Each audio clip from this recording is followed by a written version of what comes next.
Hello guys, योवर पाठशाला with Ashok में आपका स्वागत है। आज हम ज्योग्राफी के एक बहुत ही इम्पोर्टेंट टॉपिक पवन के बारे में पढ़ने वाले हैं। दोस्तों, आपने हवा को रोज महसूस किया होगा, लेकिन क्या आपने कभी सोचा है कि हवा चलती क्यों है, कभी तेज और कभी धीमी क्यों होती है, और दुनिया भर में अलग अलग प्रकार की पवनें क्यों पाई जाती हैं? यही सब हम आज की क्लास में समझेंगे। इस क्लास के अंदर हम जानेंगे कि पवन क्या होती हैं, ये कैसे बनती हैं और पवन कितने प्रकार की हैं। इसके साथ साथ हम कुछ ऑब्जेक्टिव टाइप क्वेश्चन भी करेंगे जो प्रीवियस ईयर एसएससी, बैंक और रेलवे की एग्जाम में पूछे गए हैं।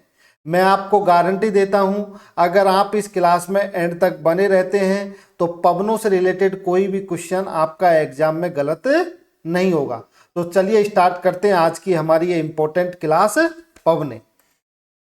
देखिए, पवनें कई प्रकार की होती है। जैसे एक स्थायी पवन होती है, एक मौसमी पवन होती है, और एक कौन सी होती है, स्थानीय पवन। तो ये क्या होती है, जो पवन होती है इसको, ये क्या होती है, एक बहती हुई हवा होती है। क्या होती है, ये एक हवा होती है जो क्या होती है, बहती है। क्या करती है, वो बहती रहती है। उसी को हम क्या बोलते हैं, पवन कहते हैं, और इंग्लिश में इसको क्या बोलते हैं, विंड। तो पवन तीन टाइप की होती है, एक स्थायी पवन होती है, एक मौसमी पवन होती है, और एक स्थानीय पवनें होती हैं। स्थायी पवन के अंदर व्यापारिक पवन, पछुआ पवनें और ध्रुवीय पूर्वीय पवनें आती हैं। तो जो स्थायी पवनें होती हैं उसके अंदर व्यापारिक पवन आती है, पछुआ पवन आती है और ध्रुवीय पूर्वी पवन आती है। मौसमी पवन के अंदर मानसूनी पवन आती हैं, और जो स्थानीय पवन जो किसी विशेष स्थान पर पाई जाती हैं, ये तीन प्रकार की होती हैं, गर्म, ठंडी और अन्य, जिसमें भी अलग अलग टाइप की होती हैं। जैसे लू हो गया, चिनूक हो गया, फोन हो गया, सिराको हो गया, मिस्टल हो गया, हरमंटन हो गया, ब्लिजर्ड हो गया और बिलीबिली। तो याद रखिए, पवनें तीन प्रकार की होती हैं मुख्य रूप से। एक स्थायी पवन होती है, एक मौसमी पवन होती है और एक स्थानीय पवनें होती हैं। सबसे पहले हम बात करते हैं स्थायी पवन की। किसकी बात करते हैं, स्थायी पवन की बात करते हैं। ये तीन टाइप की होती है, एक होती है व्यापारिक पवन, एक होती है पछुआ पवन और एक होती है ध्रुवीय पूर्वी पवन। तो सबसे पहले बात करते हैं हम स्थायी पवन की। तो स्थायी पवनें वो पवनें होती हैं जो साल भर एक ही दिशा में बहती हैं। तो स्थायी पवनें उन पवनों को कहा जाता है जो साल भर क्या होती हैं, एक ही दिशा में बहती हैं, और उनकी दिशा लगभग क्या रहती है, स्थिर रहती है। उनकी दिशा एक ही रहती है, उसी दिशा में क्या होती है, वो बहती हैं, और ये पृथ्वी के बड़े क्षेत्रों में पाई जाती हैं। तो स्थायी पवनें होती हैं वो पवनें होती हैं जो साल भर क्या होती है, एक ही दिशा में बहती हैं, उनकी दिशा लगभग स्थिर रहती है, और ये पृथ्वी के बहुत बड़े क्षेत्र में पाई जाती है। जैसे व्यापारिक पवन है तो ये 0 डिग्री अक्षांश रेखा होती है, ये 30 डिग्री होती है, ये 60 डिग्री होती है, और ध्रुवों पर कितना होता है, 90 डिग्री होता है। इसी तरह नीचे भी 30 डिग्री होगा, फिर 60 डिग्री होगा, और ध्रुवों पर कितना होता है, 90 डिग्री। तो जो ये स्थायी पवनें होती हैं ये साल भर एक ही दिशा में बहती हैं, और इनकी दिशा लगभग स्थिर होती हैं, और ये पृथ्वी के बड़े क्षेत्रों में पाई जाती है। उसमें से 0 से 30 डिग्री अक्षांश के बीच में उत्तरी गोलार्ध और दक्षिणी गोलार्ध में व्यापारिक पवनें होती हैं, 30 से 60 में पछुआ पवनें होती हैं, और 60 से 90 में कौन सी पवनें होती हैं, ध्रुवीय पूर्वी पवनें होती हैं। तो सबसे पहले बात करते हैं व्यापारिक पवनें, जिसको ट्रेड विंड्स कहा जाता है। क्या कहा जाता है, जो व्यापारिक पवनें होती है इनको ट्रेड विंड्स कहा जाता है। तो व्यापारिक पवनें एक स्थायी पवनें ही होती हैं, क्योंकि स्थायी पवनें तीन टाइप की होती हैं, व्यापारिक पवनें, पछुआ पवनें और ध्रुवीय पूर्वी पवनें। तो व्यापारिक पवनें स्थायी पवन है जो 30 डिग्री अक्षांश से लेकर भूमध्य रेखा की ओर बहती है। तो जितनी भी व्यापारिक पवनें होती हैं इनकी अगर बात की जाए तो ये 30 डिग्री अक्षांश से लेकर किधर की ओर बहती हैं, भूमध्य रेखा की ओर बहती हैं। अगर हम पृथ्वी को बांटे तो पृथ्वी में उत्तरी गोलार्ध की 30 डिग्री अक्षांश और दक्षिणी गोलार्ध की जो 30 डिग्री अक्षांश है, उनसे जो हवाएं होती हैं वो कहाँ की ओर जाती हैं, भूमध्य रेखा की ओर। कहाँ की ओर गति करती हैं, भूमध्य रेखा होगी। अब बोलोगे सर ये हवाएं इधर क्यों मुड़ रही हैं, तो देखिए मैं आपको बताता हूं। तो हवाएं होती हैं वो कोरोलियस बल के कारण मुड़ती हैं। उत्तरी गोलार्ध में ये अपने दाईं तरफ मुड़ती हैं। तो जब हवाएं ऊपर से ऐसे आ रही थी तो इनका दायां हिस्सा किधर हो गया, इधर हो गया। और नीचे से जब हवाएं ऊपर की ओर जाती हैं, दक्षिणी गोलार्ध में 30 डिग्री से 0 डिग्री भूमध्य रेखा के पास जाती हैं, तो हवाएं किस तरफ मुड़ती हैं, अपनी बाईं तरफ मुड़ती हैं। तो उत्तरी गोलार्ध में हवाएं अपने दाईं तरफ मुड़ जाती हैं और दक्षिणी गोलार्ध में जो हवाएं हैं वो अपने बाईं तरफ मुड़ जाती हैं, और ये कोरोलियस बल के कारण मुड़ती हैं। इसी कारण ये हवाएं कैसी होती हैं, तिरछी होती हैं। तो ये वर्ष भर लगभग एक ही दिशा में बहती है। और अगर इनकी दिशा की बात की जाए, 30 डिग्री नॉर्थ से लेकर 30 डिग्री साउथ के बीच में व्यापारिक पवनें पाई जाती हैं, और ये हमेशा एक दिशा में ही बहती हैं। ये बहुत नियमित और विश्वसनीय हैं। तो ये जो व्यापारिक पवनें ये बहुत नियमित होती हैं और विश्वसनीय होती हैं। अब बात की जाए ट्रेड विंड्स के डायरेक्शन की, तो ये नॉर्थ में साउथ की ओर बहती है। कहाँ बहती हैं, ये नॉर्थ ईस्ट से साउथ वेस्ट की ओर बहती है। अगर हम उत्तरी गोलार्ध की बात की जाए तो उत्तरी गोलार्ध में ये नॉर्थ ईस्ट से साउथ वेस्ट की ओर बहती हैं, जबकि दक्षिणी गोलार्ध में साउथ ईस्ट से कहाँ की ओर बहती है, नॉर्थ ईस्ट की ओर बहती हैं। तो जो उत्तरी गोलार्ध में जो व्यापारिक पवनें होती हैं उनको उत्तरी पूर्व भी बोला जाता है। क्या बोला जाता है, उत्तरी पूर्वी व्यापारिक पवनें बोला जाता है। और जबकि दक्षिणी गोलार्ध की जो व्यापारिक पवनें होती हैं उनको क्या बोला जाता है, दक्षिण पूर्वी व्यापारिक पवनें कहते हैं। तो ये जो पवनें दो टाइप की होती हैं, एक उत्तरी पूर्वी व्यापारिक पवनें होती हैं और एक दक्षिणी पूर्वी व्यापारिक पवनें होती हैं। जो ऊपर से आती हैं वो उत्तरी पूर्वी कहलाती हैं, और जो नीचे से ऊपर की तरफ जाती हैं दक्षिणी गोलार्ध से 0 डिग्री भूमध्य रेखा की ओर, वो कौन सी कहलाती हैं, दक्षिण पूर्वी व्यापारिक पवनें। तो अब बात करें व्यापारिक पवनों के निर्माण की प्रक्रिया। तो होता क्या है, जो सूर्य होता है वो विषुवत रेखा पर इसकी किरणें क्या पड़ती हैं, सीधी पड़ती हैं। तो जब सूर्य पर विषुवत रेखा की सूर्य की जो किरणें विषुवत रेखा पर सीधी पड़ेंगी तो वहां का क्षेत्र गर्म होगा भूमध्य रेखा पर। तो गर्म होगा तो वहां की हवाएं गर्म होकर ऊपर उठेंगी।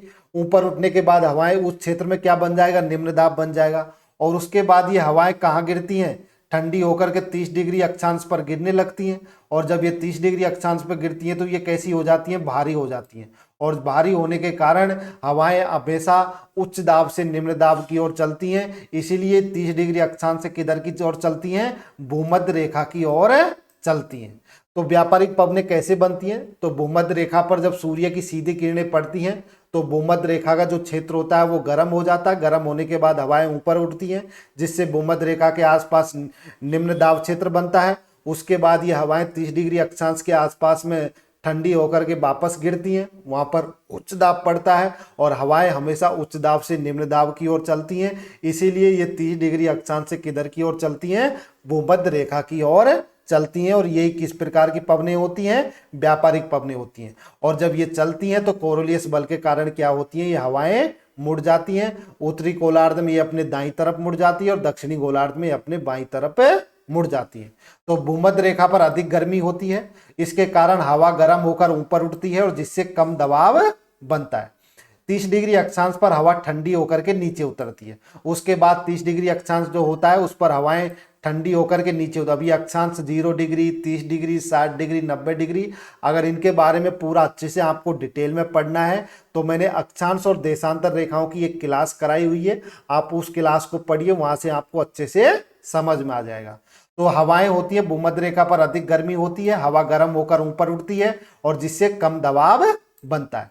30 डिग्री अक्षांश पर हवा ठंडी होकर के नीचे गिरती है और 30 डिग्री अक्षांश पर क्या बनता है, उच्च दबाव बनता है। 30 डिग्री उत्तरी अक्षांश और 30 डिग्री दक्षिणी अक्षांश, इन पर उच्च दबाव बनता है और हवाएं हमेशा उच्च दाब से निम्न दाब की ओर बहती हैं। और हवा हमेशा उच्च दाब से निम्न दाब की ओर चलती हैं और इसीलिए हवाएं 30 डिग्री से 0 डिग्री की ओर बहती हैं।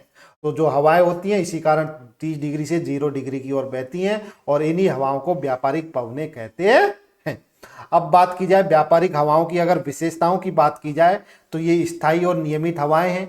शुरुआत में सूखी लेकिन समुद्र के ऊपर चलते हुए ये नमी अवशोषित कर लेती हैं। तो जो ये व्यापारिक हवाएं होती हैं जिनको ट्रेड विंड्स बोला जाता है, शुरुआत में ये सूखी होती हैं लेकिन समुद्र के ऊपर चलते हुए वे नमी अवशोषित कर लेती हैं। ये भूमध्य रेखा के पास भारी वर्षा का कारण बनती है।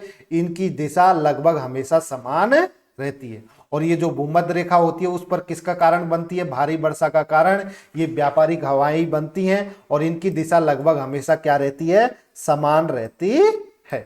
तो 30 डिग्री अक्षांश से 0 डिग्री अक्षांश की ओर जो हवाएं चलती हैं वो कौन सी हवाएं होती हैं, व्यापारिक हवाएं होती हैं।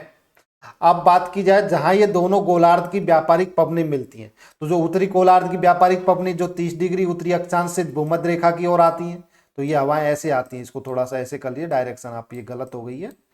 तो जो 30 डिग्री उत्तरी अक्षांश से 0 डिग्री भूमध्य रेखा की ओर हवाएं आती हैं, इसी तरह 30 डिग्री दक्षिणी अक्षांश से भूमध्य रेखा की ओर भी क्या आती हैं, हवाएं आती हैं। अब ये दोनों व्यापारिक पवनें जहां पर मिलती हैं, क्योंकि इनको व्यापारिक पवनें कहा जाता है, 0 से 30 डिग्री के बीच में जो पवनें चलती हैं, तो जब ये व्यापारिक पवनें मिलती हैं उसी को अंतर उत्तरीय अभिसरण क्षेत्र या इंग्लिश में उसको ITCZ कहा जाता है। तो जब ये दोनों गोलार्ध की जो व्यापारिक पवनें होती हैं, उत्तरी गोलार्ध से आने वाली व्यापारिक पवनें और दक्षिणी गोलार्ध से आने वाली व्यापारिक पवनें जब आपस में मिलती हैं, तो उसी को अंतर उत्तरीय अभिसरण क्षेत्र कहते हैं। यहाँ पवनें टकरा करके ऊपर उड़ती हैं और ऊपर उठने के बाद में क्या बनते हैं, घने बादल और भारी वर्षा होती है।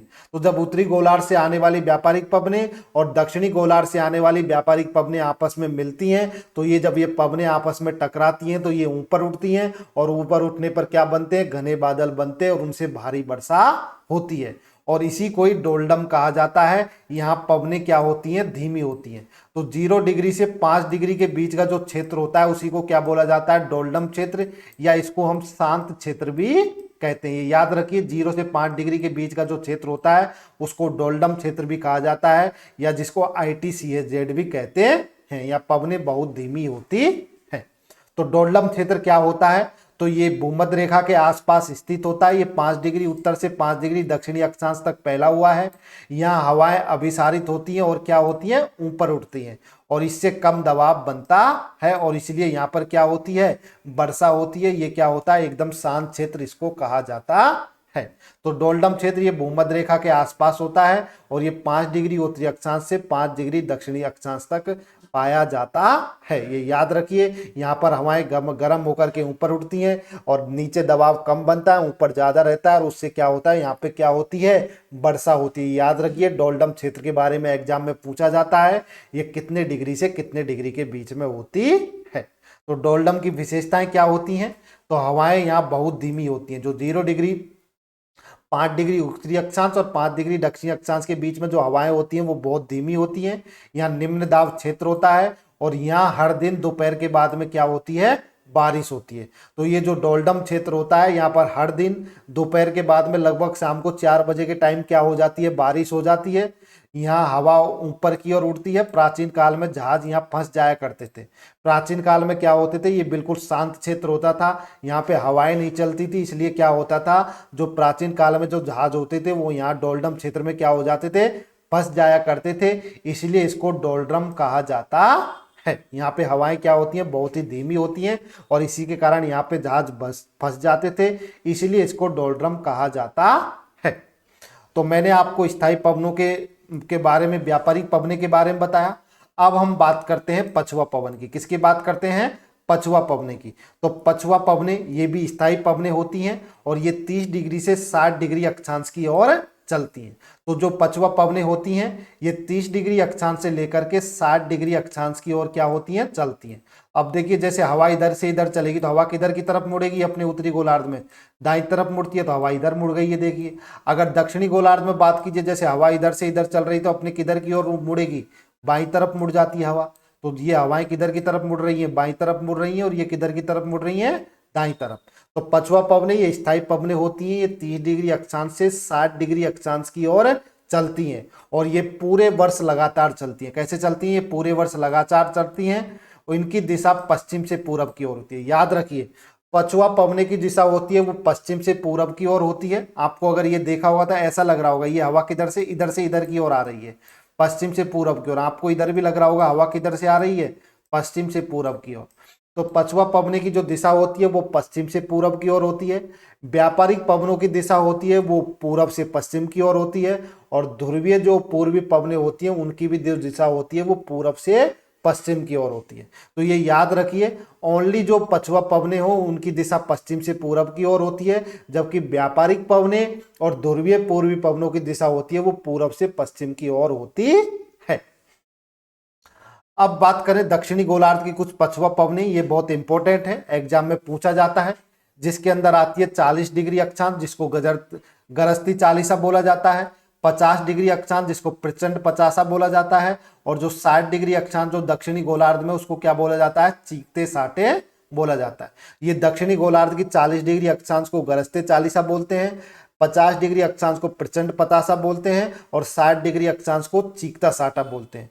तो ये क्या होती है, दक्षिणी गोलार्ध में ये पछुआ पवनें बहुत तेज चलती हैं। यहाँ कम भूमि और अधिक महासागर होता है, इसलिए जो दक्षिणी गोलार्ध में ये पवनें बहुत तेज चलती हैं, और यहाँ की गति क्या होती है, इसमें बढ़ जाती है दक्षिणी गोलार्ध में। उत्तरी गोलार्ध में इतनी गति नहीं होती जितनी दक्षिणी गोलार्ध में होती है, इसीलिए 40 डिग्री, 50 डिग्री और 60 डिग्री अक्षांश पर इनकी गति अधिक होती है, इसलिए इनको अलग अलग नामों से जाना जाता है।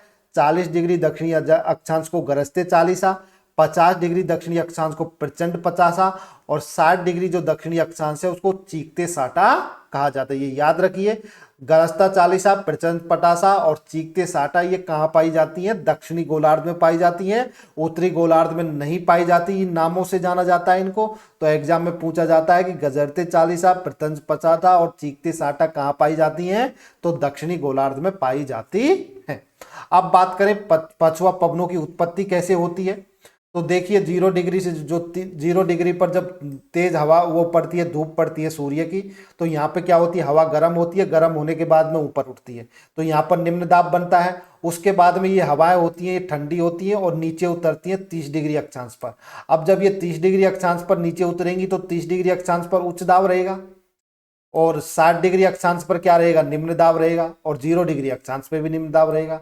जब 30 से 0 की तरफ आएंगी तो वो तो व्यापारिक पवनें होती हैं, और जब 30 से 60 की तरफ जाती हैं तो वो कौन सी होती हैं, पछुआ पवनें होती है, क्योंकि 60 डिग्री पे भी क्या रहेगा, निम्न दाब रहता है। तो जो हवाएं होती हैं 30 डिग्री अक्षांश पर हवा नीचे उतरती है, जिससे 30 डिग्री अक्षांश पर उच्च दाब बनता है।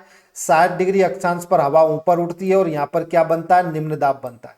तो पवन हमेशा उच्च दाब से निम्न दाब की ओर चलती है, इसीलिए जो पछुआ पवनें होती हैं वो 30 डिग्री अक्षांश से 60 डिग्री अक्षांश की ओर चलती है। याद रखिए, 30 डिग्री अक्षांश पर उच्च दाब होता है, और 60 डिग्री अक्षांश और 0 डिग्री अक्षांश दोनों पर निम्न दाब पाया जाता है। इसीलिए जब हवाएं 30 डिग्री से 0 डिग्री की ओर चलेंगी तो वो व्यापारिक पवनें होती हैं, और जब हवाएं 30 डिग्री से 60 डिग्री की ओर चलती हैं तो वो कौन सी पवनें कहलाती हैं, पछुआ पवनें कहलाती है। तो अब आपको याद हो गया, हवा 30 डिग्री से 60 डिग्री की ओर ही क्यों चलती है, 60 से 30 क्यों नहीं चलती, क्योंकि 30 डिग्री पर उच्च दाब होता है, 60 डिग्री पर निम्न दाब होता है, और हवा हमेशा उच्च दाब से निम्न दाब की ओर चलती है। तो मैंने आपको अभी व्यापारिक पवनें और पछुआ पवनों के बारे में बताया। अब बात करते हैं ध्रुवीय पूर्वी पवनें। किसकी बात करते हैं, ध्रुवीय पूर्वी पवनें। तो ध्रुवीय पूर्वी हवाएं स्थायी हवाएं होती हैं, ये भी जो ध्रुवीय क्षेत्रों में 60 डिग्री अक्षांश की ओर बहती हैं। किधर बहती हैं, ये ध्रुवीय क्षेत्रों, ध्रुवीय क्षेत्र 90 डिग्री अक्षांश को ध्रुवीय क्षेत्र बोला जाता है, और ये ध्रुवीय हवाएं होती है 90 डिग्री अक्षांश से किधर की ओर बहती हैं, 60 डिग्री अक्षांश की ओर बहती हैं। उत्तरी गोलार्ध में भी ध्रुवीय 0 डिग्री उत्तरी गोलार्ध से 60 डिग्री उत्तरी गोलार्ध की ओर बहेंगी, और जबकि दक्षिणी गोलार्ध में 90 डिग्री दक्षिणी अक्षांश से लेकर के 60 डिग्री दक्षिणी अक्षांश की ओर बहती हैं। क्योंकि 90 डिग्री अक्षांश पर उच्च दाब होता है, क्योंकि हवाएं यहाँ बहुत ठंडी होती हैं, इसलिए 90 डिग्री अक्षांश पर क्या पाया जाता है, उच्च दाब पाया जाता है। तो उत्तरी ध्रुव का जो 90 डिग्री अक्षांश है उस पर भी उच्च दाब रहता है, दक्षिणी ध्रुव के जो 90 डिग्री अक्षांश है उस पर भी उच्च दाब रहता है। लेकिन जो 60 डिग्री उत्तरी अक्षांश और जो 90 डिग्री उत्तरी अक्षांश है, इन दोनों पर क्या रहता है, जो 60 डिग्री उत्तरी अक्षांश और 60 डिग्री दक्षिणी अक्षांश, इन दोनों पर क्या रहता है, इन दोनों पर लो प्रेशर रहता है। क्या रहता है, इन 60 डिग्री उत्तरी अक्षांश और 60 डिग्री दक्षिणी अक्षांश पर लो प्रेशर रहता है, और जबकि 90 डिग्री उत्तरी अक्षांश पर हाई प्रेशर रहता है, और 90 डिग्री दक्षिणी अक्षांश पर भी हाई प्रेशर रहता है। और हवा हमेशा हाई प्रेशर से लो प्रेशर की ओर चलती है, इसलिए जो ये हवाएं होती हैं ये किधर चलती हैं, 90 डिग्री अक्षांश से 60 डिग्री अक्षांश की ओर चलती हैं। तो ध्रुवीय पूर्वी हवाएं स्थायी पवनें होती हैं, जो ध्रुवीय क्षेत्र में 60 डिग्री अक्षांश की ओर बहती हैं, क्योंकि उच्च दाब 90 डिग्री अक्षांश पर होता है, कम दाब 60 डिग्री अक्षांश पर होता है, और हवा हमेशा उच्च दाब से कम दाब की ओर बहती है, और इनकी जो दिशा होती है ये पूरब से पश्चिम की ओर होती है। तो व्यापारिक पवनों की भी दिशा पूरब से पश्चिम की ओर होती है, और जो ध्रुवीय पूर्वी पवनें होती हैं इनकी भी दिशा पूरब से पश्चिम की ओर होती हैं। लेकिन जो पछुआ पवनें होती हैं, कौन सी पवनें होती हैं, जो पछुआ पवनें होती हैं उनकी जो दिशा होती है वो पश्चिम से पूरब की ओर होती है। अब बात करें ध्रुवीय पूर्वी हवाओं के निर्माण की, अगर संपूर्ण प्रक्रिया की बात की जाए तो ध्रुवीय क्षेत्रों में अत्यधिक ठंड के कारण हवा भारी हो जाती है और नीचे बैठती है, जिससे ध्रुवीय क्षेत्रों में क्या बनता है, उच्च दाब बनता है। तो 90 डिग्री अक्षांश जो ध्रुवीय क्षेत्र होते हैं, उत्तरी गोलार्ध और दक्षिणी गोलार्ध में क्या बनते हैं, हवा ठंडी होती है, इसलिए नीचे बैठी हुई रहती है, उच्च दाब बनता है। जबकि 60 डिग्री अक्षांश पर हवा ऊपर उठती है और जिससे क्या बनता है, निम्न दाब बनता है। और हवा हमेशा उच्च दाब से निम्न दाब की ओर बहती है और पृथ्वी के घूर्णन के कारण ये हवाओं की क्या बदल जाती है, दिशा बदल जाती है। उत्तरी गोलार्ध में बाईं तरफ मुड़ जाती है, दक्षिणी गोलार्ध में ये दाईं तरफ मुड़ जाती है और इसीलिए ये जो हवाएं होती है ये पूरब से पश्चिम की ओर बहती हुई प्रतीत होती है, क्योंकि कोरोलियस बल के कारण ये हवाएं पूरब से पश्चिम की ओर बहती हुई प्रतीत होती हैं। तो ध्रुवीय पूर्वीय पवनें पूरब से पश्चिम की ओर प्रतीत होती हैं और व्यापारिक पवनें भी पूरब से पश्चिम की ओर प्रतीत होती हैं, लेकिन जो पछुआ पवनें होती हैं ये हवाएं पश्चिम से पूरब की ओर बहती हुई प्रतीत होती है। तो तीनों में याद रखिए, ध्रुवीय पूर्वी पवनें और व्यापारिक पवनों की जो दिशा होती है वो पूरब से पश्चिम की ओर होती है, जबकि जो पछुआ पवनों की जो दिशा होती है वो पश्चिम से पूरब की ओर होती है। तो मैंने आपको तीनों पवनों के बारे में बताया। जो ये स्थायी पवनें होती हैं ये किसी विशेष क्षेत्र में, पूरे बड़े क्षेत्र के अंदर ये चलती हैं, ये लगभग साल भर चलती हैं, इसलिए इनको क्या बोला जाता है, स्थायी पवनें बोला जाता है। अगर बात की जाए तो ये 3 टाइप की होती है, एक व्यापारिक पवनें, एक पछुआ पवनें और एक ध्रुवीय पूर्वी पवनें। व्यापारिक पवनें ये 0 से 30 डिग्री अक्षांश के बीच पाई जाती है, पछुआ पवनें 30 से 60 डिग्री अक्षांश के बीच और ध्रुवीय पवनें 60 से 90 डिग्री अक्षांश के बीच। अगर दिशा की बात की जाए तो व्यापारिक पवनों की जो दिशा होती है वो पूरब से पश्चिम की ओर होती है, पछुआ पवनों की दिशा पश्चिम से पूरब की ओर होती है और जबकि जो ध्रुवीय पवनें उनकी जो दिशा होती है वो पूरब से पश्चिम की ओर होती है। अब ये क्यों होती है, ये कोरोलियस प्रभाव के कारण ही ऐसा होता है।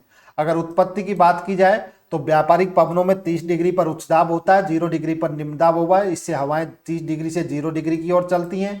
पछुआ पवनों में 30 डिग्री पर उच्च दाब रहता है, 60 डिग्री पर निम्न दाब रहता है, इससे हवाएं 30 से 60 डिग्री की ओर चलती हैं। और जबकि ध्रुवीय पूर्वी पवनों पर 90 डिग्री पर उच्च दाब रहता है, 60 डिग्री पर निम्न दाब रहता है, इससे हवाएं ध्रुवों से कहाँ की ओर चलती हैं, 60 डिग्री की ओर चलती हैं।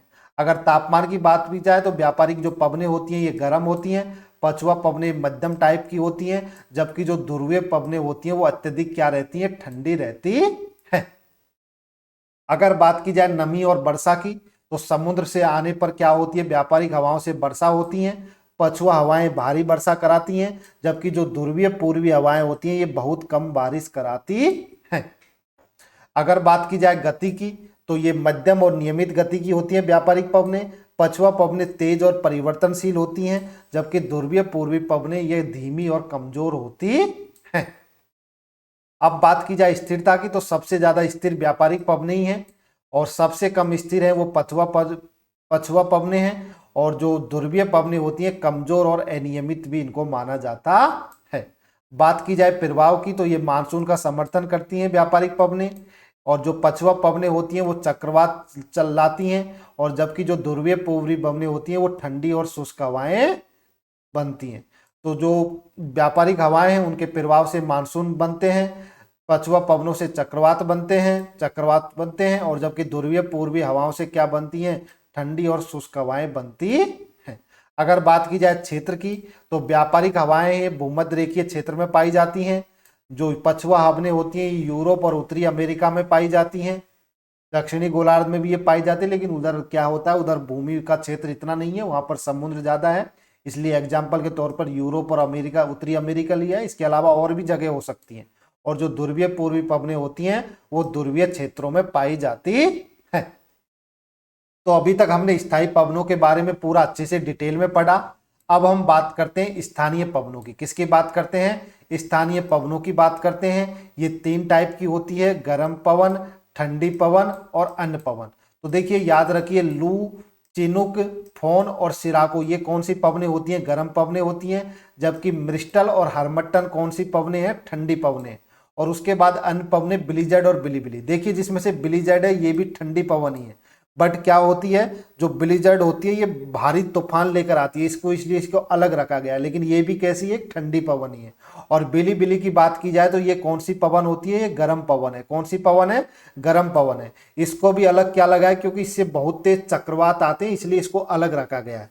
तो याद रखिए, जो ब्लिजर्ड है ये ठंडी पवन के अंदर ही आती है, और जो बिली बिली है ये गर्म पवन के अंदर आती है। बस इसको अलग इसलिए रखा गया है क्योंकि जो ब्लिजर्ड होते हैं इनसे बर्फीले तूफान आते हैं, और जबकि जो बिली बिली होती है इनसे बहुत तेज क्या आते हैं, चक्रवात आते हैं। इसलिए इनको क्या रखा गया है, अलग रखा गया। अगर कैटेगरी की बात की जाए तो ब्लिजर्ड गर्म पवन के अंदर ही आती है, जिसके अंदर लू, चिनुक, फोन और सिराको आती है।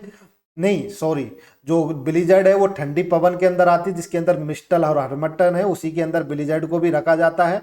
और बिली बिली है ये गर्म पवन के अंदर ही आती है, जिसके अंदर लू, चिनुक, फोन और सिराको है। बस इनको अलग इसलिए रखा गया है क्योंकि ब्लिजर्ड होते हैं उनसे भारी तूफान आते हैं, बर्फीले तूफान आते हैं, और जबकि बिली बिली से क्या आते हैं, तेज चक्रवात आते हैं, इसलिए इनको अलग रखा गया। तो स्थानीय पवनें क्या होती हैं, तो स्थानीय पवनें किसी विशेष स्थान पर चलने वाली हवाएं होती हैं। ये सीमित क्षेत्र में पाई जाती हैं। क्या होती हैं, ये सीमित क्षेत्र के अंदर पाई जाती है। जबकि हमने जो स्थायी पवनों की बात की जाए तो ये बहुत बड़े क्षेत्र में पाई जाती हैं, लेकिन जो स्थानीय पवनें होती हैं ये सीमित क्षेत्र में पाई जाती हैं। ये पूरे, जो जब मैंने आपको स्थायी पवनों की बात की थी तो वो पूरे पृथ्वी पर पाई जाती है, लेकिन जो स्थानीय पवनें ऐसी नहीं है, ये एक सीमित क्षेत्र में पाई जाती है। और इसका मुख्य कारण तापमान और वायु दाब का क्या होता है, अंतर होना है, और ये कम समय के लिए चलती हैं। तो जो स्थानीय पवनें होती हैं ये विशेष स्थान पर चलने वाली हवाएं होती हैं, ये सीमित क्षेत्र में ही पाई जाती है, और इसका मुख्य कारण तापमान और वायु दाब का क्या होता है, अंतर होता है, और ये कम समय के लिए ही चलती है। तो हम सबसे पहले बात करते हैं लू की। किसकी बात करते हैं, लू। ये कौन सी पवन होती है, ये गर्म पवन होती है। ये ग्रीष्म ऋतु मई जून में बहने वाली गर्म और शुष्क हवा है। तो ये लू होती है, ये गर्मी के टाइम पर मई और जून में बहने वाली बहुत ही गर्म और शुष्क हवा है। ये उत्तर पश्चिम भारत और पाकिस्तान के मैदानी इलाकों में बहती है। तो हमने बोलते हैं ना कई बार गर्मियों में, यार बाहर मत निकले, मुंह ढक के जा, लू लग जाएंगी। तो यही लू होती है वो। ये कहाँ पर चलती है, ये उत्तर पश्चिम भारत और पाकिस्तान के मैदानी इलाकों में ये क्या होती हैं, चलती हैं। ये पाकिस्तान है और ये हमारा क्या है, भारत है। तो ये क्या होती हैं, उत्तर पश्चिम भारत, पाकिस्तान और मैदानी इलाकों में भारत के अंदर ये चलती हैं। उत्तर पश्चिम भारत में ये चलती हैं, जिसके अंदर हरियाणा, राजस्थान ये आते हैं। और इसका अगर तापमान की बात की जाए तो 45 डिग्री से 50 डिग्री सेंटीग्रेड तक पहुंच जाता है। तो जो ये हवाएं चलती हैं, अगर इसके तापमान की बात की जाए तो इनका जो तापमान होता है वो 45 डिग्री सेंटीग्रेड से 50 डिग्री सेंटीग्रेड तक पहुंच जाता है, जो ये लू हवा होती हैं। और इससे निर्जलीकरण होता है। क्या होता है, डायरेशन, क्या होता है, डायरिया हो जाता है। उसको क्या बोलते हैं, डाइहाइड्रेशन। क्या बोलते हैं, डिहाइड्रेशन बोलते हैं, जिसको हिंदी में क्या बोलते हैं, निर्जलीकरण। तो लू के कारण क्या हो सकता है, डिहाइड्रेशन हो सकता है, और इससे हीट स्ट्रोक का भी क्या बढ़ जाता है, खतरा बढ़ जाता है। तो लू के बारे में समझ में आ गया। ये ग्रीष्म ऋतु में मई और जून में बहने वाली एक गर्म और शुष्क हवा है। शुष्क का मतलब है इसके अंदर कोई नमी नहीं होती। यह उत्तर पश्चिम भारत और पाकिस्तान के मैदानी इलाकों में बहती है। इसका तापमान 45 से 50 डिग्री सेंटीग्रेड तक पहुंच जाता है। इससे निर्जलीकरण, जिसको डिहाइड्रेशन भी कहा जाता है, हो सकता है, और इससे हीट स्ट्रोक का क्या बढ़ जाता है, खतरा बढ़ जाता है। अब बात करते हैं चिनुक पवन की। किसकी बात करते हैं, चिनुक पवन की। तो जो चिनुक पवन है ये भी गर्म और शुष्क हवा है। कौन सी होती है, ये भी गर्म और शुष्क हवा होती है। ये रॉकी पर्वत के पूर्वी ढलान पर बहती है। किस पर बहती है, पूर्वी ढलान पर ये बहती है। ये गर्म और शुष्क हवा ही है, रॉकी पर्वत के पूर्वी ढलान पर बहती है। अब ये कैसे बहती है, देखिए इधर क्या होती है, ये ठंडी, इधर की जो हवा होती है जब ये पर्वत के सारे ऊपर उठती है तो ये ठंडी होती है। ठंडी होने के बाद मैंने आपको बताया कि वर्षा कई टाइप की होती है। उसमें मैंने आपको बताया था पर्वतीय वर्षा के बारे में। जो पर्वत के सारे ऊपर उठ करके जो वर्षा होती है उसको पर्वतीय वर्षा बोलते हैं। तो वो कॉन्सेप्ट आपको याद होना चाहिए वर्षा का, जब ये आपको समझ आएगा। तो अगर आपने वो क्लास नहीं ली है तो वर्षा के बारे में वो क्लास को एक बार अच्छे से पढ़ लीजिए।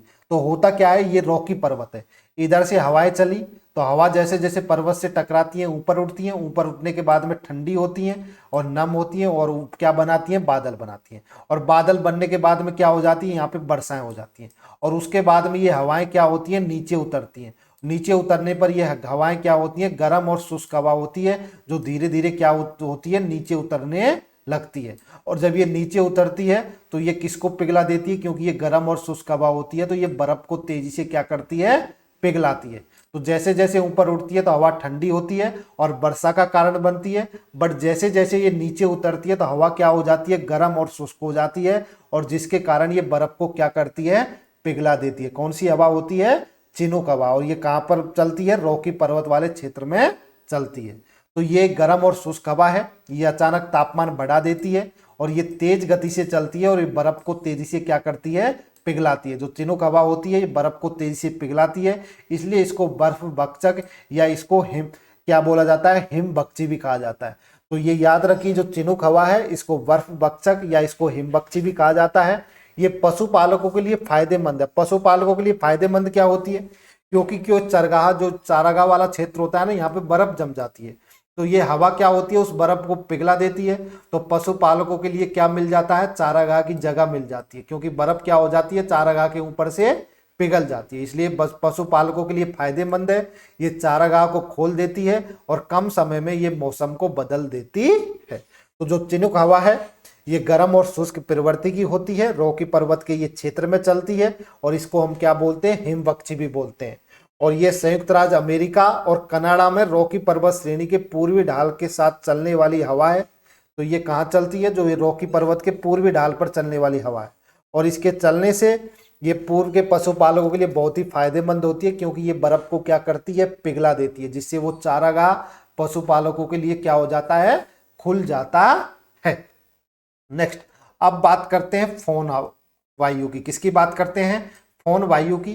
तो ये भी एक गर्म और शुष्क हवा है। कैसी है, जो फोन है ये भी गर्म और शुष्क हवा है। ये आल्प्स की ढलानों से नीचे उतरती है। किससे होती है, जो आल्प्स पर्वत वाला कहाँ पर है, यूरोप में।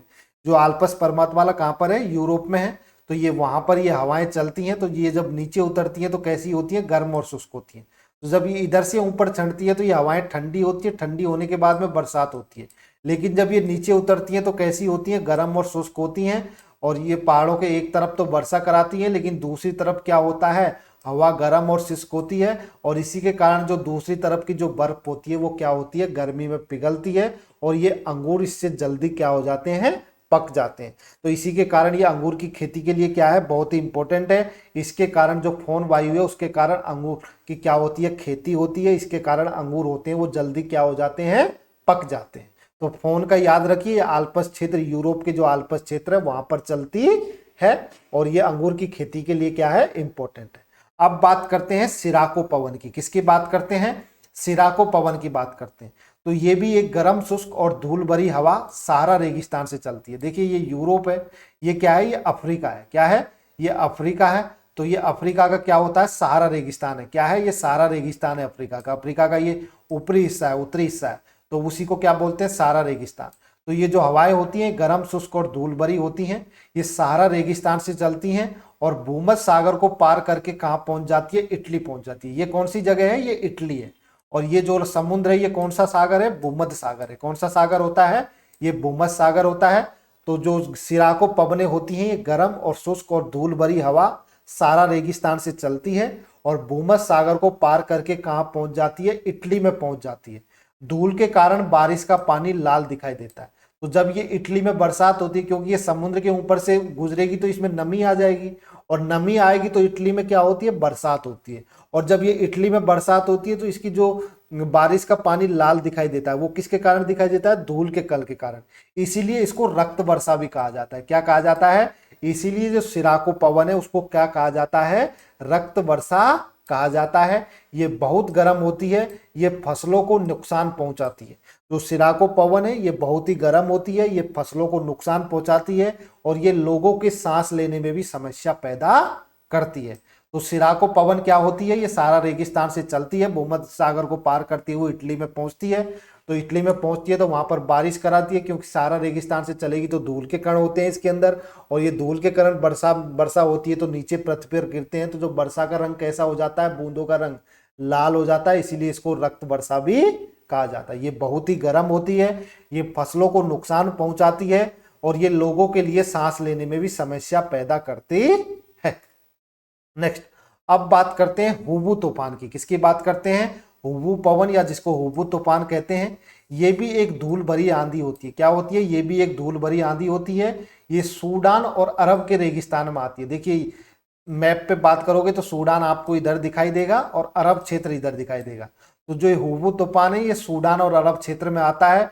यहाँ ये भारी बादलों से गिरती ठंडी हवा से बनती है। तो ये भारी बादलों से गिरती ठंडी हवा के कारण बनती है। और ये हवा जब जमीन की धूल को उठाती है तो ये धूल की क्या दिखाई देती है? दीवार दिखाई देती है। तो ये जो हुबू तूफान होता है ये धूल भरी आंधी होती है। ये सूडान और अरब के रेगिस्तान में आती है। और ये हवा जब जमीन से धूल को उठाती है तो क्या बन जाती है? धूल की दीवार बन जाती है। क्या बन जाती है? एक धूल की दीवार बन जाती है। और इसके अंदर जो दृश्यता होता है वो लगभग क्या हो जाता है? शून्य हो जाता है। इसके अंदर आप कुछ भी देख नहीं पाओगे। एक धूल की क्या बन जाती है? दीवार बन जाती है इस हवा के कारण। इस हवा को क्या बोलते हैं? इसी को हम हुबू तूफान कहते हैं। अब बात करते हैं हरमट्टन पवन की। किसकी बात करते हैं? हरमट्टन पवन। ये जितने भी पवने बता रहा हूं ये सारी की सारी शुष्क और गर्म पवने ही है। तो हम बात करते हैं हरमट्टन पवन की। तो जो ये हरमट्टन पवन है ये भी अत्यधिक गर्म, शुष्क और धूल भरी हवा होती है। ये सारा रेगिस्तान से गिनी तट की ओर बहती है। कहाँ बहती है? ये पूरा का पूरा जो मैप है ये किसका है? अफ्रीका का है। किसका मैप है ये पूरा का पूरा अफ्रीका का मैप है। और यहाँ पर क्या पाया जाता है? सारा रेगिस्तान पाया जाता है। क्या पाया जाता है? सारा रेगिस्तान पाया जाता है। और इधर की ओर क्या पाया जाता है? गिनी का तट। और ये वाला जो तट होता है ये कौन सा तट होता है? गिनी का तट होता है। इसको क्या बोलते हैं? गिनी का तट बोलते हैं। तो ये जो हवाएं होती हैं सारा रेगिस्तान से गिनी के तट की ओर बहती हैं। इसमें धूल के कणों की मात्रा क्या होती है? अधिक होती है। क्या होती है? इसके अंदर धूल के कणों की मात्रा अधिक होती है। और ये पवन नमी को क्या करती है? अवशोषित करती है। क्या करती है? ये नमी को अवशोषित करती है। और इसमें आर्द्रता कम होती है। इसके अंदर मौसम सुखद और स्वास्थ्य के लिए अच्छा होता है। इसलिए इसको डॉक्टर पवन कहा जाता है। तो जो हरमट्टन पवन होती है ये गर्म, शुष्क और धूल भरी हवा है। ये सारा रेगिस्तान से गिनी तट की ओर बहती है। अफ्रीका का जो सारा रेगिस्तान है वहां से बहती है और अफ्रीका के गिनी तट की ओर ये बहती है। इसमें धूल के कणों की मात्रा क्या होती है? अधिक होती है। ये पवन क्या होती है? नमी को अवशोषित करती हैं। इसमें आर्द्रता कम होती है। मौसम सुखद और स्वास्थ्य के लिए अच्छा होता है। इसलिए जो हरमट्टन पवन है उसको डॉक्टर पवन भी कहा जाता है। नेक्स्ट अब बात करते हैं मिस्ट्रल पवन की। किसकी बात करते हैं? मिस्ट्रल पवन की। तो जो मिस्ट्रल पवन है ये अत्यधिक ठंडी और शुष्क पवन है। कौन सी पवन होती है? ये अत्यधिक ठंडी और शुष्क पवन होती है। ये फ्रांस में आल्प्स से बहती है। कहां से बहती है? फ्रांस के अंदर आल्प्स क्षेत्र से ये बहती है और रोन नदी घाटी के माध्यम से तेजी से बहती हुई निकलती है। और यहाँ पर एक रोन नदी घाटी होती है उसके माध्यम से ये तेजी से बहती हुई क्या होती है? निकलती है। और ये भूमध्य सागर की ओर बहती है। किसकी ओर बहती है? ये फ्रांस में आल्प्स पर्वत से बहती है और रोन नदी घाटी से बहती हुई भूमध्य सागर की ओर बहती है। किधर बहती है? ये भूमध्य सागर है, ये रोन घाटी है और ये क्या है? आल्प्स पर्वत। तो आल्प्स पर्वत से रोन घाटी से होती हुई तेजी से भूमध्य सागर की ओर बहती है। और इसके आगमन के साथ तापमान अचानक क्या हो जाता है? गिर जाता है। तो ये जहां पर भी ये पवनें आती हैं उससे वहां का तापमान क्या होता है? गिर जाता है। इसीलिए ये बहुत शक्तिशाली है। वहां के तापमान को ये गिराए देती है। इसी के कारण यहाँ पे जो घर बनाते हैं ना लोग, उसके जो दरवाजे होते हैं वो हवा के कहाँ रहते हैं? विपरीत दिशा में रहते हैं। देखिए हवा इधर से इधर आ रही है तो इसके जो दरवाजे हैं हवा के कहाँ हैं? विपरीत दिशा में। हवा के बिल्कुल सामने नहीं है। हवा के कहाँ हैं? विपरीत दिशा में। विपरीत दिशा में क्यों बनाए जाते हैं? क्योंकि ये तापमान को अचानक गिरा देती है। बहुत ही ठंडी हवाएं होती हैं। तो मिस्ट्रल पवन ये अत्यधिक ठंडी और शुष्क हवा है। ये फ्रांस के आल्प्स से बहती है, रोन नदी घाटी के माध्यम से तेजी से बहती हुई निकलती है और भूमध्य सागर की ओर बहती है। इसके आगमन के साथ तापमान अचानक गिर जाता है। ये बहुत शक्तिशाली है। लोग अपने घरों के दरवाजे हवा की दिशा के विपरीत ही बनाते। क्यों बनाते हैं? क्योंकि ये बहुत ठंडी होती है इसलिए हवा के विपरीत दिशा में लोग अपने घरों के दरवाजे बनाते हैं। नेक्स्ट अब बात करते हैं जोडा पवन की। तो ये भी एक गर्म और शुष्क पवन है। जो जोडा पवन है वो कौन सी पवन है? जो जोडा पवन है ये भी गर्म और शुष्क पवन है। ये थोड़ा सा याद रखिए। जो जोडा पवन है ये भी गर्म और इसको शुष्क पवन वैसे मान लिया जाता है लेकिन ये गर्म और शुष्क पवन नहीं होती। इसको कई बार गर्म और शुष्क मान लिया जाता है, लेकिन इसको ठंडा भी माना जाता है। कैसा माना जाता है? इसको ठंडा भी माना जाता है। ये अर्जेंटीना में बहती है। ये एंडीज पर्वत से पूर्वी ढलानों पर उतरती है। कहाँ पर उतरती है? ये एंडीज पर्वत से पूर्वी ढलानों पर ये उतरती है और ये चिनूक के समान ही है। किसके समान ही है? ये जो जोंडा पवन है ये भी एक गर्म और शुष्क पवन है। कौन सी पवन है? जो जोंडा पवन होती है ये भी एक गर्म और शुष्क पवन है। ये चिनूक के समान ही है। इसको गर्म और शुष्क मान के चलिए। ये अर्जेंटीना में बहती है। और अब अर्जेंटीना कहाँ पर है? साउथ अमेरिका में। कहाँ पर है? अर्जेंटीना है वो साउथ अमेरिका के अंदर होता है और ये अर्जेंटीना के पूर्वी ढलानों से नीचे उतरती है। ये चिनुक पवन के समान ही है। किसके समान है? जो चिनुक पवन के समान ही है, जो रॉकी पर्वत क्षेत्र में बहती है, ये उसी के समान ही होती है। नेक्स्ट, अब बात करते हैं बर्फानी तूफान, जिसको ब्लिज़र्ड भी बोला जाता है। क्या बोला जाता है? जिसको हम ब्लिज़र्ड भी कहते हैं। ये भी एक गंभीर बर्फानी तूफान है। ये भारी बर्फबारी और ठंडी हवाओं के साथ आता है। जब भी बर्फानी तूफान आता है, जिसको ब्लिज़र्ड बोलते हैं, ये भारी बर्फबारी और ठंडी हवाओं के साथ आता है और ये ध्रुवीय क्षेत्रों में बहता है। कहाँ पर बहता है? ध्रुवीय क्षेत्रों में बहता है। इसकी जो गति होती है वो 56 किलोमीटर प्रति घंटा से अधिक होती है और अगर इसकी दृढ़ता की बात की जाए तो 400 मीटर से कम हो जाती है। मतलब 400 मीटर के एरिया में आप कुछ नहीं देख पाते हो जब ये आता है।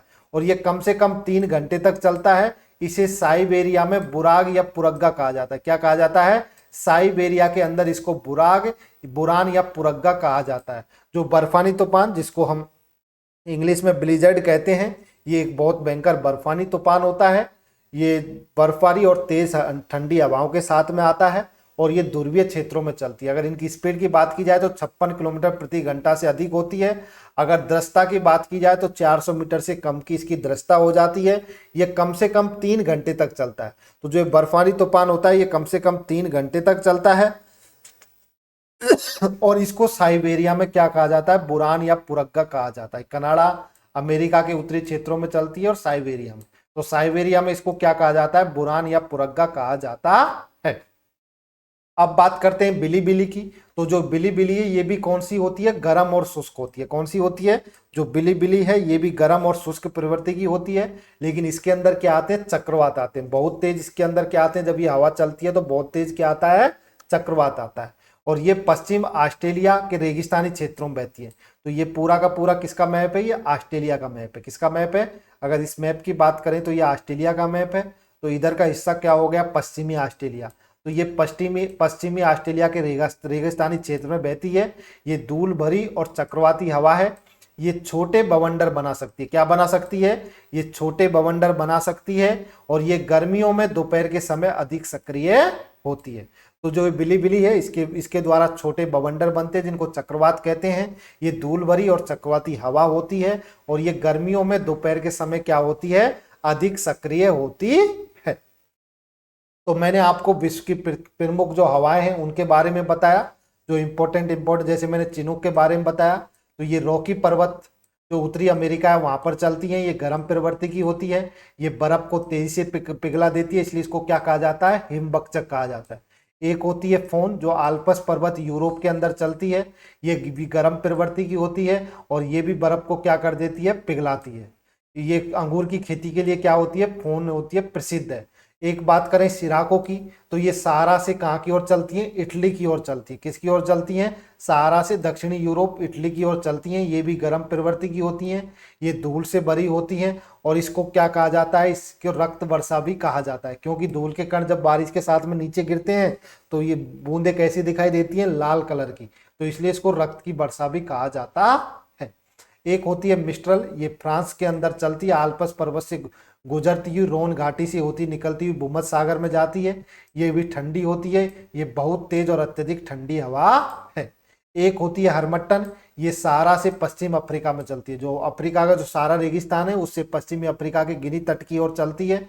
ये भी गर्म और शुष्क प्रवृत्ति की होती है।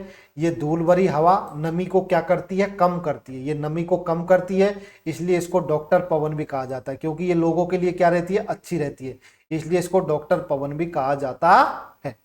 एक होती है ब्लिज़र्ड, जो ध्रुवीय क्षेत्रों में चलती है। ये बहुत ठंडी होती है, इससे बर्फीला तूफान आता है और दृश्यता क्या हो जाती है? इसके अंदर बहुत कम हो जाती है। इसकी स्पीड बहुत तेज होती है, लगभग 4 घंटे तक चलती है और साइबेरिया में इसको पुरग्गा या पुराग भी बोला जाता है। एक होती है बिलीबिली जो ऑस्ट्रेलिया के अंदर चलती है, ये भी गर्म प्रवृत्ति की होती है, इससे छोटा धूल भरा क्या आता है, बवंडर आता है। एक होती है जोंडा जो एंडीज पर्वत अर्जेंटीना के अंदर चलती है, ये भी गर्म प्रवृत्ति की होती है और ये भी शरीर पर क्या डालती है, प्रभाव डालती है। और एक होती है हुबू जो सूडान और मरुस्थलीय क्षेत्र में चलती है। कहाँ पर चलती है, जो हुबू है ये सूडान और मरुस्थलीय क्षेत्र में चलती है। इसमें धूल की क्या बन जाती है, दीवार बन जाती है। जो हुबी होती है उसके अंदर क्या बन जाती है, अरब मरुस्थल के अंदर ये चलती है।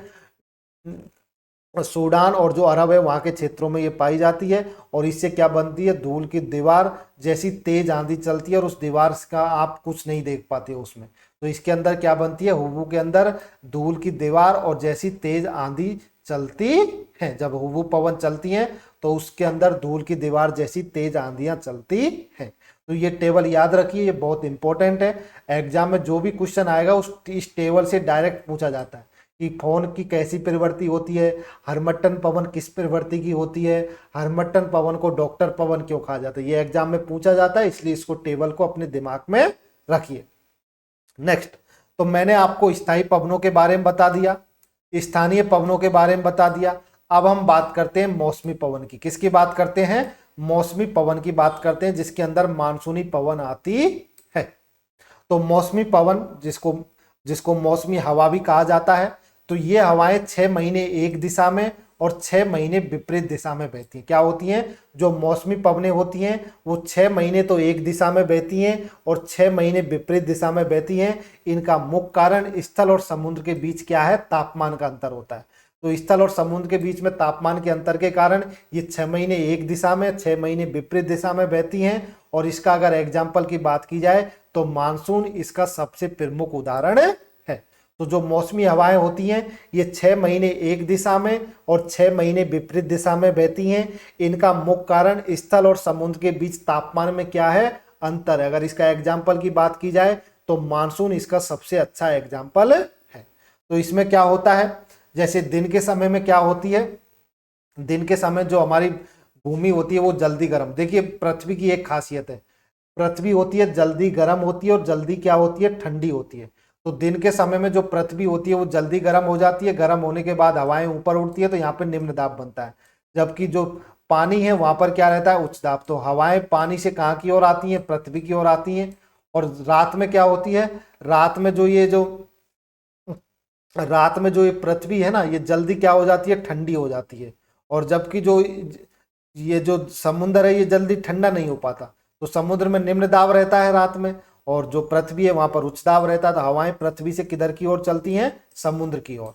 तो ग्रीष्मकालीन मानसून में समुद्र से स्थल की ओर हवाएं चलती हैं। जबकि जो शीतकालीन मानसून होता है, शीतकाल में क्या होता है, स्थल से समुद्र की ओर क्या चलती हैं, हवाएं चलती हैं। इन्हीं को मौसमी हवाएं कहती हैं। इनकी 6 महीने एक दिशा होती है और 6 महीने कौन सी होती है, विपरीत दिशाएं होती हैं। अब बात की जाए इसके अंदर स्थलीय समीर की, तो स्थल से समुद्र की ओर जब हवाएं चलती हैं तो उनको स्थलीय समीर बोलते हैं। और ये रात में क्यों चलती हैं, देखिए जो स्थलीय समीर चलेंगी ये कब चलेंगी, रात में। तो रात में क्यों चलती हैं, तो देखिए दिन में जब सूर्य का प्रकाश पड़ता है तो पृथ्वी जल्दी गर्म, पृथ्वी की एक खासियत है जल्दी गर्म होती है और जल्दी ठंडी होती है। तो पृथ्वी जल्दी गर्म हो गई, यहाँ पे निम्न दाब बन गया दिन में, और यहाँ पर क्या बन गया, उच्च दाब बन गया समुद्र में। तो दिन में समुद्र से हवाएं कहाँ चलती हैं, पृथ्वी की ओर चलती है। समुद्र से कहाँ चलती हैं, पृथ्वी की ओर चलती है, इसलिए इसको समुद्री समीर कहते हैं। और रात में क्या होती है, पृथ्वी जल्दी ठंडी हो जाती है तो पृथ्वी पर उच्च दाब होता है, समुद्र में निम्न दाब होती है। इसलिए जो हवाएं होती हैं, पृथ्वी जहां पर उच्च दाब है उधर से समुद्र की ओर चलती है, इसलिए इनको क्या बोला जाता है, स्थलीय समीर। या और ये कब होती है, रात्रि में। तो रात्रि में स्थल से समुद्र की ओर हवाएं चलती हैं और दिन में समुद्र से स्थल की ओर चलती हैं। जब दिन में समुद्र से स्थल की ओर चलती हैं तो उनको समुद्री समर कहा जाता है, और जब रात में हवाएं स्थल से समुद्र की ओर चलती हैं उनको स्थलीय समीर कहा जाता है।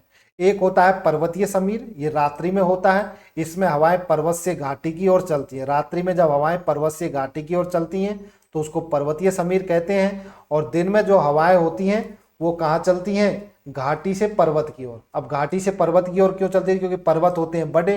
अब बड़े होने पर यहाँ पे ज़्यादा गर्मी रहेगी तो यहाँ की हवा क्या हो जाएगी, जल्दी गर्म हो जाएगी, यहाँ पर निम्न दाब बनेगा। और हवाएं जो घाटी होती है वहाँ पर उच्च दाब होता है, क्योंकि वहाँ पर तापमान पहुँच नहीं पाता जल्दी से, और इसलिए हवाएं घाटी से कहाँ चलती हैं, पर्वत की ओर, इसलिए इसको क्या बोला जाता है, घाटी समीर। रात में क्या होती है, रात में ये जल्दी ठंडे हो जाते हैं, और जबकि जो ये जो घाटी होती है ये जल्दी ठंडी नहीं हो पाती है। तो यहाँ पर उच्च दाब रहता, घाटी में क्या रहता है, निम्न दाब रहता है रात को, और जो पर्वत है वहां पर उच्च दाब रहता है, और हमेशा हवाएं उच्च दाब से निम्न दाब की ओर चलती हैं। इसलिए रात में हवाएं पर्वत से घाटी की ओर चलती हैं और दिन में घाटी से पर्वत की ओर चलती हैं। तो जब हवाएं पर्वत से घाटी की ओर चलती हैं तो उसको पर्वतीय समीर, और जब हवाएं घाटी से पर्वत की ओर चलती हैं तो उनको घाटी समीर। पर्वतीय समीर रात्रि में होता है और घाटी समीर कब होता है, दिन में। ये याद रखिए, एग्जाम में ये पूछा जाता है। बस कॉन्सेप्ट ये याद रखना है, पृथ्वी होती है वो जल्दी गर्म हो जाती है और जल्दी क्या होती है, ठंडी होती है। बस वो कॉन्सेप्ट से आप इसको अच्छे से समझ जाओगे। तो ये पवनें दिन और रात के बीच तापमान अंतर द्वारा निर्मित होती हैं और इनकी दिशा समय के साथ क्या रहती है, बदलती रहती है। तो अभी तक हमने पवनों के बारे में पूरा अच्छे से डिटेल में पढ़ा। अब हम इससे रिलेटेड कुछ क्वेश्चन करेंगे जो प्रीवियस ईयर एसएससी, बैंक और रेलवे की एग्जाम में पूछे गए हैं। तो चलिए स्टार्ट करते हैं पवनों से रिलेटेड प्रीवियस ईयर क्वेश्चन। सबसे पहले स्थायी पवन किसे कहते हैं, तो वो पवनें जो वर्ष भर एक ही दिशा में चलती हैं उन्हीं को क्या बोला जाता है, स्थायी पवनें कहते हैं। तो स्थायी पवनें वो होती हैं जो पूरे वर्ष एक निश्चित दिशा में ही बहती हैं। स्थायी पवनों के मुख्य प्रकार कौन कौन से हैं, तो स्थायी पवनें मुख्य रूप से 3 प्रकार की होती है। एक व्यापारिक पवनें होती है, एक पछुआ पवनें होती है और एक ध्रुवीय पवनें होती है। व्यापारिक पवनें किस दिशा में बहती हैं, तो जो व्यापारिक पवनें होती हैं वो पूरब से पश्चिम की ओर बहती हैं। पछुआ पवनें किस दिशा में बहती हैं, तो जो पछुआ पवनें होती हैं वो पश्चिम से पूरब की ओर बहती हैं। तो याद रखिए, जैसे ये पृथ्वी है आपकी, अगर ये 0 डिग्री है, ये 30 डिग्री है, ये 60 डिग्री है, तो इधर भी 30 डिग्री होगा, ये 60 डिग्री होगा। ये 0 है, ये 30 हो गया, ये 60 हो गया और ये 90 हो गया। इसी तरह यहाँ पे भी 30 डिग्री और ये 60 डिग्री और ये कौन सा हो गया, 90 डिग्री। तो जो व्यापारिक पवनें वो ऐसे बहेंगी, कैसे बहती हैं, जो व्यापारिक पवनें होती हैं वो इस तरह से बहती हैं। तो ये कैसे बहती हैं, व्यापारिक पवनें वो पश्चिम से पूरब की ओर बहती हैं। कैसे बहती हैं, पूरब से पश्चिम की ओर बहती हैं व्यापारिक पवनें। और जबकि बात की जाए पछुआ पवनें की, तो पछुआ पवनें इस टाइप में बहती हैं, 30 से 60 डिग्री में, और ये किधर से किधर की ओर बहती हैं, पश्चिम से पूरब की ओर। जो पछुआ पवनें होती हैं वो पश्चिम से पूरब की ओर बहती हैं। और उसके बाद जो ध्रुवीय पवनें होती हैं वो पूरब से पश्चिम की ओर बहती है। ये याद रखिए, ध्रुवीय और व्यापारिक पवनें पूरब से पश्चिम की ओर बहती हैं, जबकि जो पछुआ पवनें होती है वो पश्चिम से पूरब की ओर बहती है। तो ध्रुवीय पूर्वी पवनें कहाँ चलती हैं, तो ध्रुवीय पूर्वी पवनें वो ध्रुवीय क्षेत्रों में चलती हैं। व्यापारिक पवनों को ये नाम क्यों दिया गया, तो व्यापारिक पवनों को ये नाम क्यों दिया गया, क्योंकि व्यापारिक जहाजों के उपयोग के कारण इनको ही क्या बोला जाता है, व्यापारिक पवनें कहा जाता है। स्थायी पवनों का निर्माण किस कारण होता है, तो स्थायी पवनों का जो निर्माण होता है वो दाब पट्टियों के कारण होता है। किसके कारण होता है, दाब पट्टियों के कारण होता है। पृथ्वी पर अलग अलग दाब पट्टियां पाई जाती हैं, उन्हीं पट्टियों के कारण ही स्थायी पवनों का क्या होता है, निर्माण होता है। पछुआ पवनों का प्रभाव दक्षिणी गोलार्ध में अधिक क्यों होता है, तो जो पछुआ पवनें होती हैं जो 30 डिग्री से 60 डिग्री अक्षांश के बीच में बहती हैं, इनका प्रभाव अधिक क्यों होता है, तो इनका प्रभाव अधिक दक्षिणी गोलार्ध में इसलिए होता है क्योंकि दक्षिणी गोलार्ध में क्या होता है, अधिक समुद्र होता है। तो पछुआ पवनें 30 डिग्री से 60 डिग्री के बीच में चलती हैं, और जो दक्षिणी गोलार्ध है उसमें 30 से 60 डिग्री के बीच में क्या रहती है, समुद्र ज्यादा रहता है। उत्तरी गोलार्ध में इतना नहीं रहता, इसलिए जो पछुआ पवनों का प्रभाव जो दक्षिणी गोलार्ध में क्या रहता है, अधिक रहता है। ध्रुवीय पवनों की प्रवृत्ति कैसी होती है, तो ध्रुवीय जो पवनें होती हैं वो शुष्क और ठंडी होती है। स्थायी पवनों की दिशा को कौन प्रभावित करता है, तो जो स्थायी पवनें होती है वो उनकी जो दिशा होती है वो कोरोलियस बल के कारण क्या होती है, प्रभावित होती है। उत्तरी गोलार्ध में ये हवाएं अपनी पूर्वी दिशा में मुड़ जाती हैं और दक्षिणी गोलार्ध में अपने कहाँ मुड़ जाती हैं, बाईं ओर मुड़ जाती हैं। पछुआ पवनें किस अक्षांश में बहती हैं, तो जो पछुआ पवनें होती हैं वो 30 से 60 डिग्री अक्षांश में बहती हैं। बात की जाए व्यापारिक पवनें किस अक्षांश में बहती हैं, तो व्यापारिक पवनें 0 से 30 डिग्री अक्षांश में बहती हैं। और बात की जाए ध्रुवीय पवनें किस अक्षांश में पाई जाती हैं, तो ध्रुवीय पवनें 60 से 90 डिग्री अक्षांश में पाई जाती है। व्यापारिक पवनें वर्षा कैसे करती हैं, तो व्यापारिक पवनें क्या होती हैं, समुद्र से नमी लेकर आती हैं और उससे क्या करती हैं, वर्षा करती हैं। पछुआ पवनें किस प्रकार की वर्षा से जुड़ी हुई हैं? तो जो पछुआ पवनें होती हैं उनसे किस प्रकार की वर्षा होती है? चक्रवाती वर्षा। कौन सी वर्षा होती है? चक्रवाती वर्षा होती है। ध्रुवीय पवनों का तापमान कैसा होता है? तो जो ध्रुवीय पवनें होती हैं उनका तापमान क्या होता है? बहुत ही कम होता है, ये बहुत ठंडी होती है। व्यापारिक पवनों का प्रभाव किस क्षेत्र में अधिक होता है? तो जो व्यापारिक पवनें होती हैं उनका जो प्रभाव होता है वो विषुवत क्षेत्र में क्या रहता है? अधिक होता है। तो 0 डिग्री देशांतर रेखा, जिसको विषुवत रेखा भी बोला जाता है, वहां पर व्यापारिक पवनों का प्रभाव क्या रहता है? अधिक रहता है। पछुआ पवनों को क्या कहा जाता है? तो जो पछुआ पवनें होती हैं उनको वेस्टर्लीज भी बोला जाता है। क्या बोला जाता है? जो पछुआ पवनें होती हैं उसको इंग्लिश में वेस्टर्लीज भी कहा जाता है। ध्रुवीय पवनों को क्या कहा जाता है? तो जो ध्रुवीय पवनें होती हैं उसको पोलर ईस्टर्लीज बोला जाता है। क्या बोला जाता है? पोलर ईस्टर्लीज कहा जाता है। पछुआ पवनों की गति दक्षिणी गोलार्ध में क्यों अधिक होती है?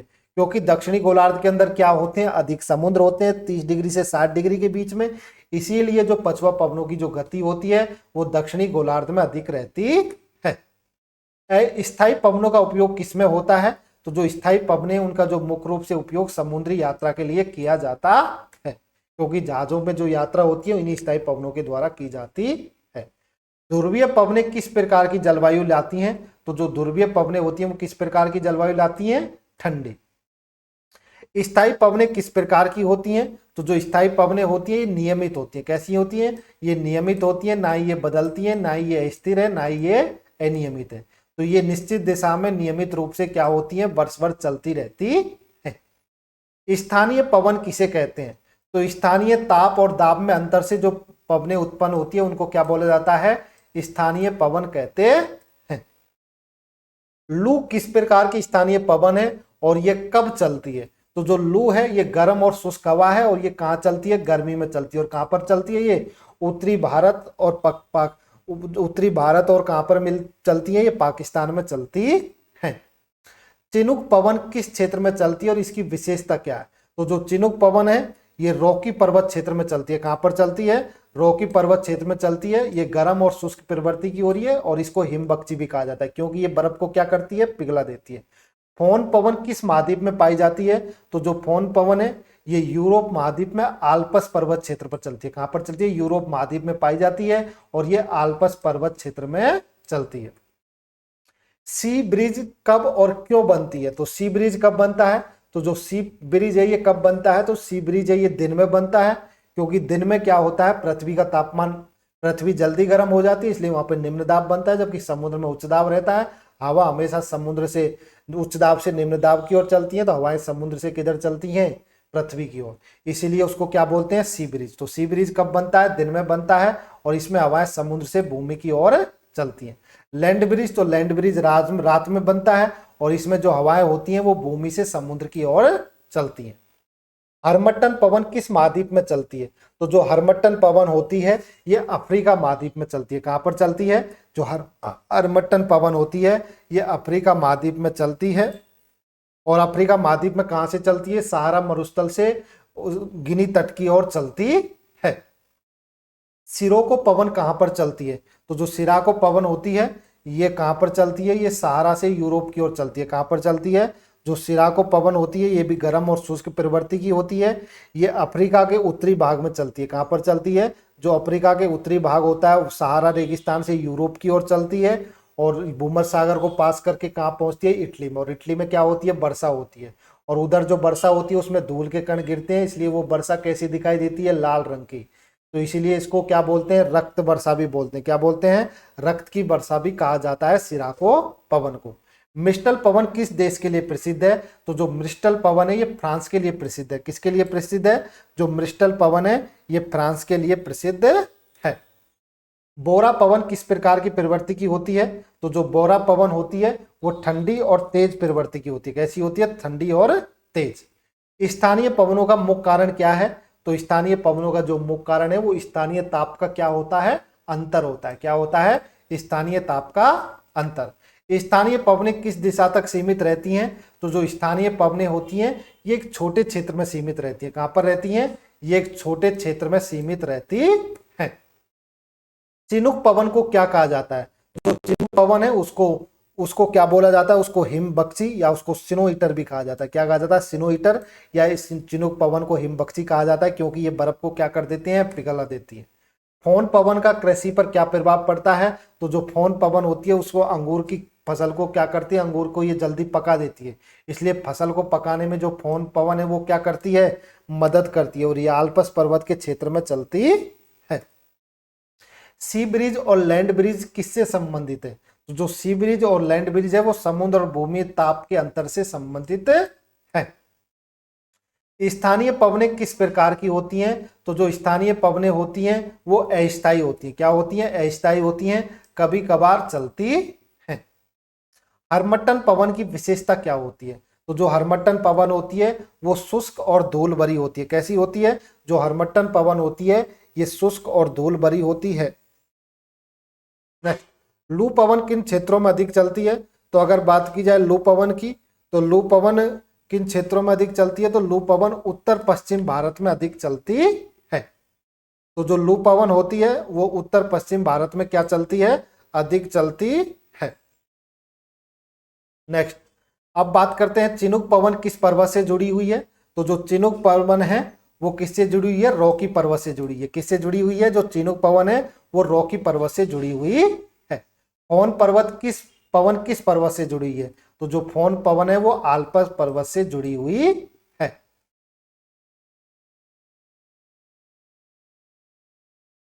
स्थानीय पवनों की गति कैसी होती है, तो जो स्थानीय पवनें उनकी गति क्या हो रहती है, बदलती रहती है। स्थानीय पवनों का मुख्य महत्व क्या है, तो स्थानीय जलवायु को क्या करती हैं, ये प्रभावित करती है। जो स्थानीय पवनें होती हैं वो स्थानीय जलवायु को क्या करती हैं, प्रभावित करती हैं। Thank you for watching this video. अगर आपको ये वीडियो अच्छी लगे तो वीडियो को लाइक कीजिए, अपने दोस्तों के साथ में शेयर कीजिए, और अगर चैनल पर पहली बार आए हो तो चैनल को सब्सक्राइब कर लीजिए। Thank you all of you.